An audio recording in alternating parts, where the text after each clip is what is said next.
Ladies and gentlemen, welcome to episode 89 of the Yellowcard podcast, presented to you by the Couch Guy Sports Network out of Boston, Massachusetts. Make sure to check out couchguysports.com for all your articles regarding football, baseball, hockey, basketball, soccer, you name it, you know it. We have it all at couchguysports.com. Make sure to, again, check out the link real quick, couchguysports.com. That is our mother network. On top of that, this episode is sponsored by our good friends over at Shocked Energy and Exogun. Make sure to check out Shocked Energy for all your hydration needs, especially this week as Boston is preparing to enter a major heat wave to hit the city. Make sure to stay hydrated and get your electrolytes in a healthy manner by checking Shocked Energy. Use the code CGSN for 10% off your order and get those electrolytes immediately. Exogun for all your massages that you need at home, especially after working on the heat, getting heat exhaustion, getting muscle spasms and all that stuff. Exogun will be your to-go-to friend on that. Episode 89, like I said, Yellowcard Podcast. My one and only, as always, Chris Jones. How you doing today, sir?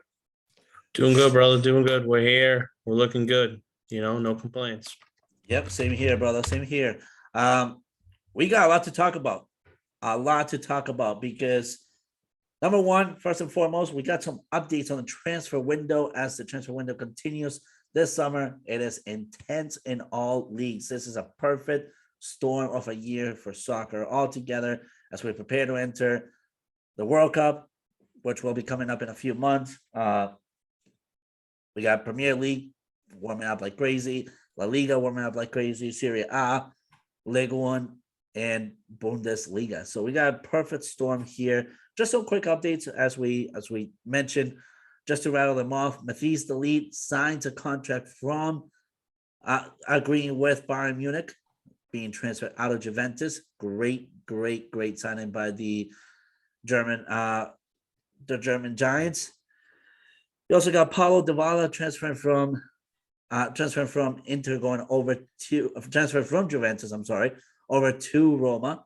Jose Mourinho being the first one to cash in on the deal and making sure that he gets his man as he needs it at Roma to sign up and prepare for a beautiful attack as he's building that team to be stacked. We also got Alexander Zinchenko transferring from Manchester City over to Arsenal in the Premier League. Great signing by Arteta as he continues his shopping spree. Then we got two major signings that Manchester United were able to conclude this week, over the weekend, actually, as we progress on the summer transfer window. We got Lisandro Martinez transferring from Ajax over to Manchester United. And on top of that, we also got Christian Eriksen, who signs a deal, terminating his contract with Brentford and transferring over to Manchester United. Now, this episode is going to be La Liga focused, as La Liga's got a lot of stuff going on. One of the major headlines being Robert Lewandowski going into Barcelona, transferring out of Bayern Munich, and going to Barcelona, which we'll dive into that more in depth as we get into the meat and bones of this episode. But first and foremost, we're going to let Chris Jones start us off with a topic of his. Why don't we get started, Chris? Yeah, no, let's dive right into it. Why don't we start off with, you talked about him a little bit. Why don't we talk about the rebuild of Barcelona a bit here, shall we? So far coming in, they're bringing in Andreas Christensen from Chelsea, Frank Kessie from Milan, Rafinha from Leeds United, and obviously the big one is Robert Lewandowski from Bayern Munich. On the outs for them, realistically, Felipe Coutinho, who hasn't done much for them since coming back to Barcelona, it's not a big loss. And then they loan out Clement Lenglet to Tottenham for the year. So again, only losing two and you're getting 1, 2, 3, 4 key pieces in return. I think that's been a pretty good swing for Xavi so far. And realistically speaking, I think Barcelona is putting themselves in contention for, again, another La Liga title. Yeah, when I think of Barcelona and the current rebuild that they're doing, number one, just to be extremely fair, I'm not a Barcelona fan. I've always been a Real Madrid fan. But to be quite frankly honest with you, I think that if you go back in time into 2021, when people were so upset that Lionel Messi had left the club and was no longer a part of this legacy that Barcelona was trying to build, honestly, as a La Liga fan, as a fan of the sport itself, I think that was probably the biggest blessing that has happened to Barcelona so far this year. Why do I say that? As soon as Lionel Messi left La Liga to go over to Ligue 1, which is a much slower paced league and less competitive because the top teams that are there, I mean, quite frankly, out of Ligue 1, PSG is the most stacked up team in the whole entire league. It should be an easy win for them every year, basically. Not to say that teams like Monaco, Lyon, Marseille, and some others can't compete, but they're the most well-funded team overall in the whole league.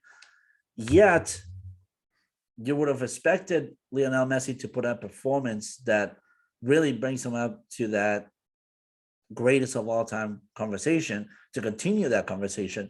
And that performance from last year, it wasn't anything special to talk about. On top of that, monetarily wise, it's a huge expense that Barcelona actually just get rid of their books. It helps them as they need to continue to lower their financial debt that they are in. I think that Laporta coming in to lead this team and be able to be responsible for financials and responsible signings and suitable signings, I think has actually been a really crystal clear and promising as well as transparent opportunity here for Barcelona. Frankly, I mean, if you look at Lionel Messi's contract when he left Barcelona, it was a total of about 700 million euros that Barcelona was going to be in debt for. The exit clause for Lionel Messi was nearing the 198 million to 262 million clause, which right off the bat, I mean, that's way less than what Barcelona has spent so far this season, and getting all the signings that they have gotten.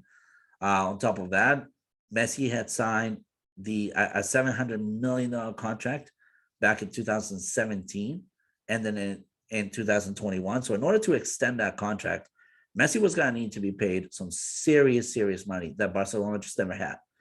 And to be quite frankly honest, the signings that Barcelona have gotten really leaves them to have a sustainable future moving forward. Sure, the Robert Lewandowski contract can be can be debated because he's 33 years old, and why in all God's earth would you sign a 33-year-old striker for such amount of money?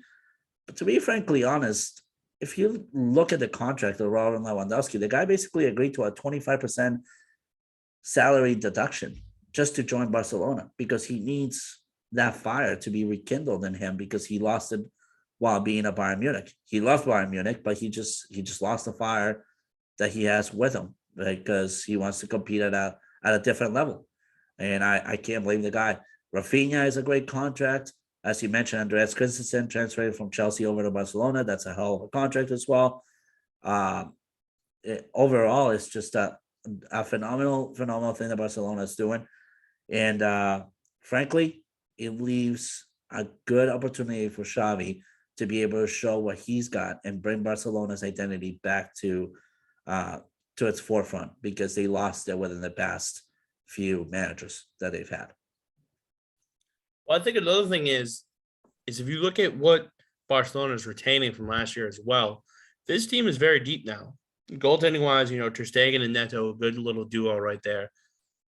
Defensively, now you get a little bit more bang for your buck here. Obviously, Jordi Alba is very good. We have Serginho Dest, but they can be creative with their two center backs now. You got Ronaldo Arroyo, however. Arroyo? Yeah, he's a 99 kid, so he can't be no more than 22. Then you still got Eric Garcia, very young. You still got a veteran like PK. You got some, and throw in Christensen as well. You got some choices there. And then obviously in the midfield, depending on what they do with Frankie de Jong, you still got Pedri, you still got Pjanic, you still got Kessie that you just brought in, Busquets, and Sergei Roberto. The forwards is what's a little scary for me because if you think of it like this, right? You just signed Lewandowski and Rafinha. You're adding them to Aubameyang You're into Ousmane Dembele, Memphis Depay, Ansu Fati, and Fernan Torres. That's a solid little group. I think realistically, Rafinha and Lewandowski could be a dangerous duo. But I think they go Torres, Lewandowski, and Ansu Fati on the wing, and then however you want to describe their midfield. I think Barcelona's offense just got a lot better. I think obviously we saw how good Aubameyang and Memphis Depay worked for this team, and there's not going to be a lot of pressure on Lewandowski to produce at such a high level. At the age of 33, with these two younger guys right behind him. The other cool thing to analyze about this current team, like you mentioned, the forwards, you're kind of a little too well spread out. You got too much personally in that position. But there's a good opportunity here because number one, Memphis Depay could very easily be transferred out on a loan. He's not working out much for Barcelona, and I predicted this as soon as Memphis Depay was signed to Barcelona. He is a big name, but when it comes to big clubs, he just does not perform. And it happened at Manchester United when he was under the Van Gaal era. It didn't work out. And he didn't work out at all with the Mourinho era at all. He failed miserably. In this era with Xavi, he's failing miserable. He's not performing to the level that people thought he would perform.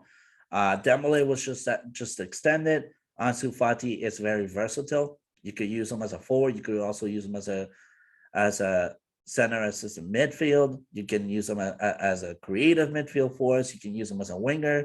So he is very versatile in that aspect.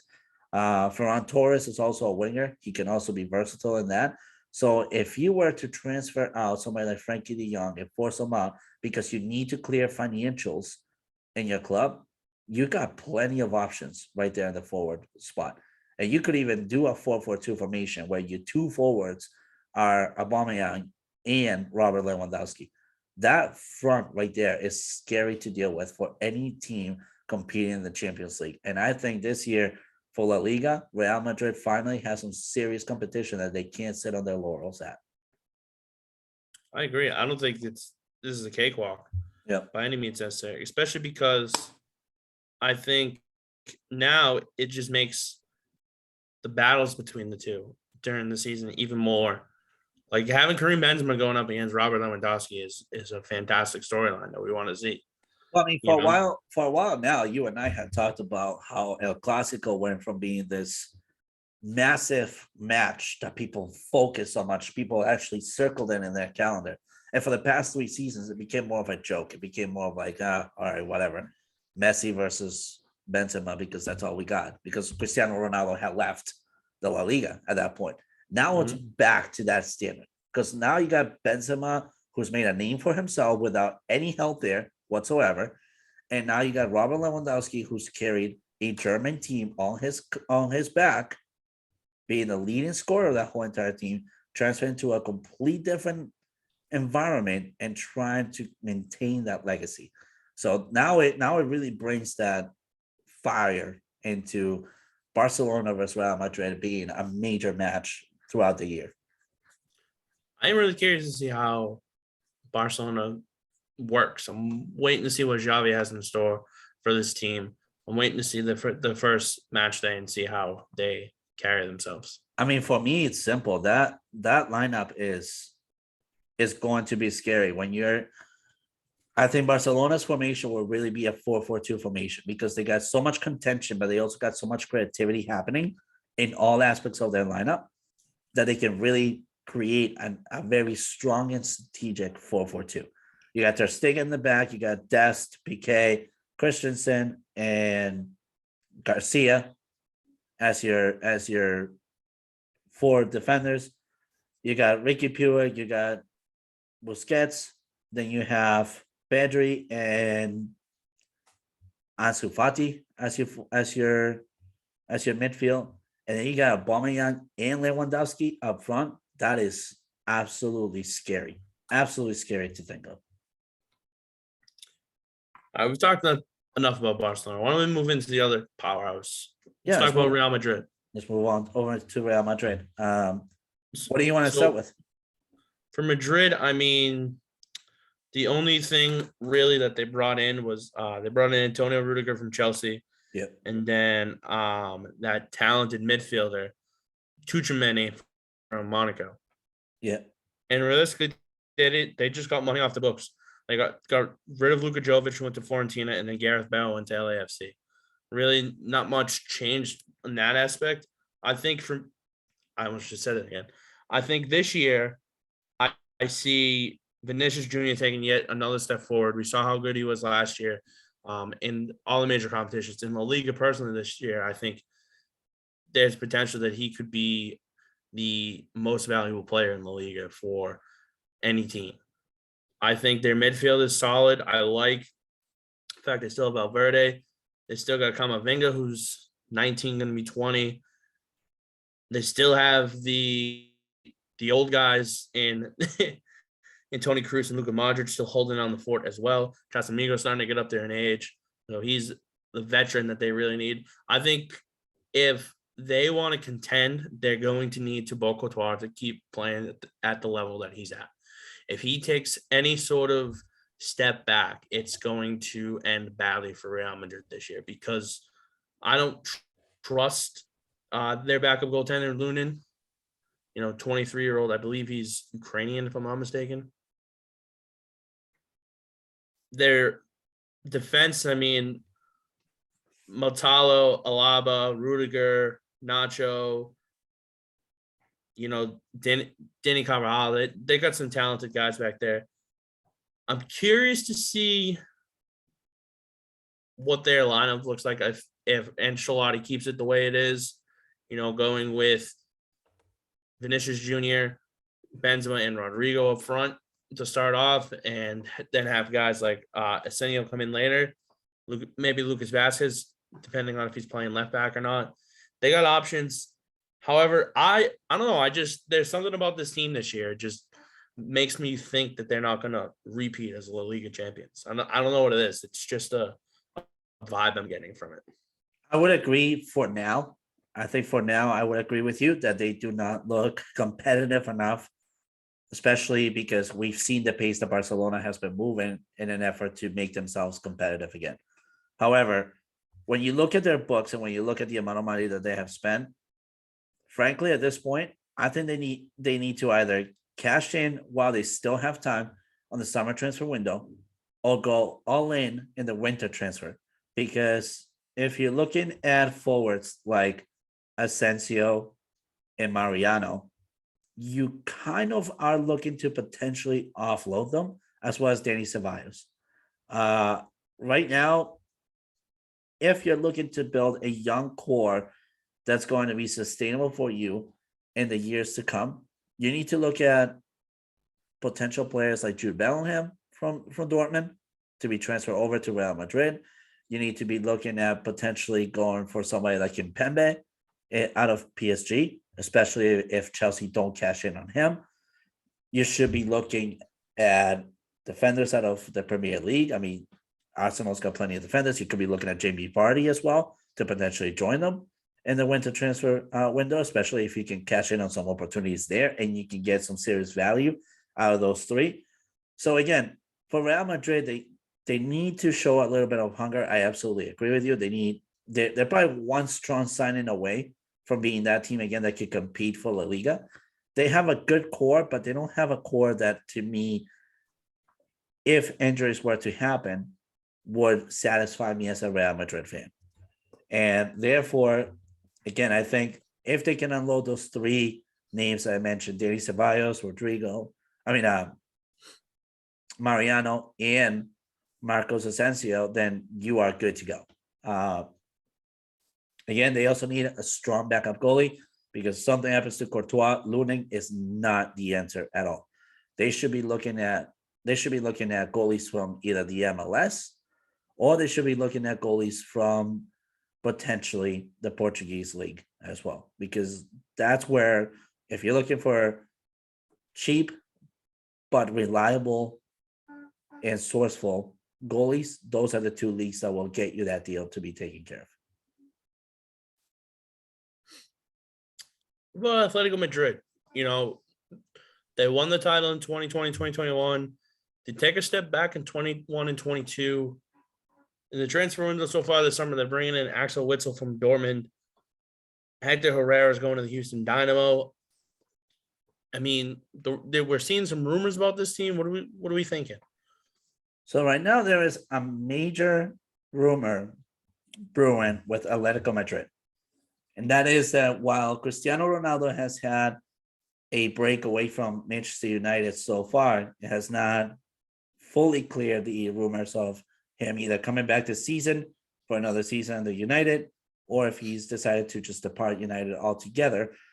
There's a rumor brewing that while Ronaldo has been on break, that he has reached out to Diego Simeone and has convinced him enough to be able to make a move on him to get transferred from Manchester United over to Atletico. Manchester United would be looking for Atletico to let go of somebody like Alvaro Morata or Correa to come to Manchester United if that is the case. I think if that is the case, that is a huge win-win for both teams. Simeone would get his competitive fire in there, and somebody like Cristiano Ronaldo, who knows La Liga very well, can compete at that level and be a powerhouse for that team. But in the flip side, for United, you want to get Morata on a low deal because Morata is not the value you think it is. If it was Correa, maybe get a little bit of a deal there, but Morata is not much of a value. Morata is more of a low-end, resourceful striker, but not to the force of I need to sign up to the same level of deal that Cristiano Ronaldo got. There's no way. You just can't justify that. So if that rumor is to come to fruition, I think for Atletico, it puts them in a good position, but there's still some signings away. They still need to do some signings. What do you think? I don't know. I just, like you said, I just feel like they're missing that heart and that intensity. That's Diego Simeone's MO. So to get a guy like that would be very much important for that. And obviously, if they can't get that, I think they're going to have to look in another direction. And in order to do that, you have to look at this transfer window. You have to look at what you really, really need desperately. And I think you need to get a guy like João Felix some help. João Felix has the potential to take this team again to win the La Liga, but you need to be able to put talent around them, and they haven't fully done that since they won the title in 2021. So I'm interested to see where they finish. I think, could they finish top 3? Yeah. I mean, I'll give my predictions on where I think these teams finish a little later in the show, but I don't know. We'll have to wait and see for Atletico. I agree with you. Now let's transfer over to finish up the La Liga conversation here. What is a team that you think could be the dark horse again this year? Is Villarreal. It's Villarreal this year. I would have said Sevilla, but Sevilla's lost too many good pieces with Diego Carlos leaving town, and they also lost Luke de Jong to PSV. So I think Villarreal, I mean, realistically, they lose Sergio Asensio. That's not really a big loss for them. They bring in Pepe Reina just to be a veteran goaltender for Unai Emery. To me, this team is so good. Last year, they kind of struggled because they were too focused on trying to win another competition. So for me, I think with them focusing, I think Villarreal could be a real sleeper, and especially where the odds are for these teams to win the La Liga. Having them be the 5th best odds, I think, is a sign showing that they could finish very high in the table this year. Yeah, I would agree. I think for me, there's 2 teams that really stand out for me to be the dark horse this year. I agree with your Villarreal take. I think somebody like Gerard Moreno and Paco Alcácer could have a major year this year. Again, they've performed at top level so far the past 2 seasons. Always the third one where we see them be at their best. But another team that I actually really think could potentially be a dark horse is Valencia. They have been a team that have been heavily slept on. But if you look at their midfield, like Carlos Soler, Samuel Castillejo, and you're looking at excuse me, and you're looking at Llanos Musa. I mean, those are 3 young midfielders that are very good at their creative. They're very good at using their creative minds, and if they are lined up in the correct formation, using the correct strategical way of playing soccer, this team could potentially be your third or fourth spot team in the top five for La Liga this year. Those are my two dark horses. I wouldn't also be surprised if you see a team like if you potentially see a team like Espanyol or Real Betis making a run for the top five spot. Real Betis showed some grit last year, and they will show it again this year again. Espanyol is always one of those surprising teams, so I wouldn't be surprised if they perform at that level. But other than those four teams, I don't know who else would be a dark horse. I don't think that there have been enough signings in La Liga to be able to say, all right, this team could compete at a higher level. I would agree with you 100%. So let's do this. Give me your teams that you think are going to finish 5 and 6 in La Liga. Okay, so 5 and 6. I'm gonna go with Villarreal at 5 and Real Betis at 6. I'm going to go with Sevilla at 6 and Valencia at 5. I think Sevilla is still deep enough, even with the loss of Diego Carlos. I think that they can sit in the top 6 comfortably and be able to play in the Europa League in the following season. And I think Valencia, like you said, you mentioned it, they're a team that's getting slept on a little bit here. And I like them to be able to take that big step forward in 2022, 2023 and get them back in to the Europa League. So with that, why don't you give me your top 4? Let's do top 4 for the 2022-2023 La Liga season. As things stand as of right now, my top 4 is Barcelona at number 1, Real Madrid at number 2, Atletico at number 3, and Valencia at number 4. I'm going to go a little bit of a different route here. I'm going to go at 4, I'm going to go Villarreal. Yeah. 3, I'm going to go Atletico. 2, I'm going to go Real Madrid. And 1, I'm going to go with Barcelona. The reason why I'm taking Barcelona to win right now is the key thing that we talked about at the beginning is depth. They have a ton of it, especially up front and in the midfield. Real Madrid takes a couple bumps, they're going to be in some serious trouble. And that's when a team like Atletico Madrid or even Villarreal can take that step forward. I think Villarreal contends because they're focused on La Liga this year. Unai Emery is going to get them back into these big European competitions. So watch out for Villarreal at 4. With Atletico, I mean, it's Diego Simeone. They're the La Liga every year. You can't count them out. So I have them there at 3. And Real Madrid just isn't as deep as Barcelona is right now. So that's my top 4. Okay. I like it.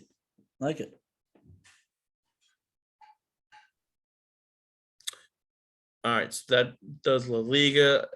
Kind of does our episode. Do you got any final thoughts before we conclude?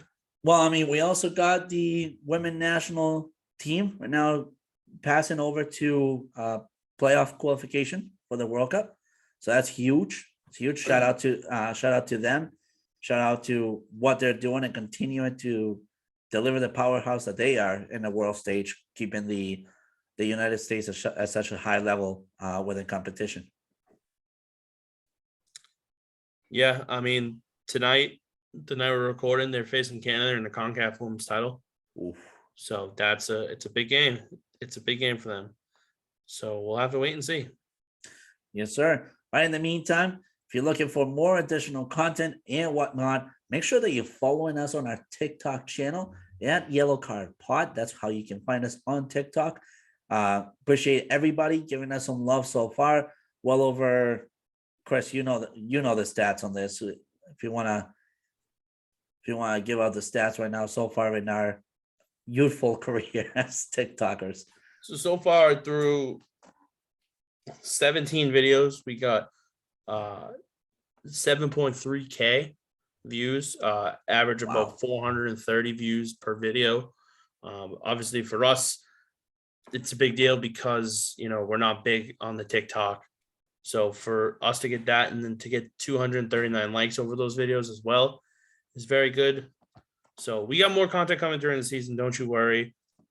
I'm excited for another full year of soccer, especially with, we have league competitions, we have domestic, Champions League, Europa League, etc. And we also have the World Cup this year. It'll be the first time that Diego and I are covering a World Cup as a podcast. So we're very, very much so excited. There's a bunch of ideas, a bunch of content that's going to be coming through that as well. And it's crazy because if you think about, so just a little bit of content behind how we came up with the idea of creating this podcast, we had literally just finished watching a World Cup unfold and happen. We're both just entering Couch Guy Sports and getting into the journalism career a little bit deeper. And we noticed that there was not a single soccer podcast in New England, out of New England, talking soccer at the stage that we're talking at right now. And so therefore, I hit up Chris. I'm like, I'm told that you are a soccer fan because I never saw him as a soccer fan. I always saw him as a basketball and football buff. But coming to find out, Mr. Jones actually knew a lot of soccer. And therefore, him and I decided to take on this adventure. Now we're in year 3 and about to enter another year of a World Cup. So it's funny how things go full circle. And honestly, if it wasn't for you guys' support, we wouldn't even be here. So that's just a little bit of history on us and a little bit of motivation for those of you young kids listening to our podcast and thinking, can I be them moving forward? And you absolutely can. #1 soccer podcast in New England. Don't forget it. That's right. That's right. Signing off of episode 83, DJ Chris Jones.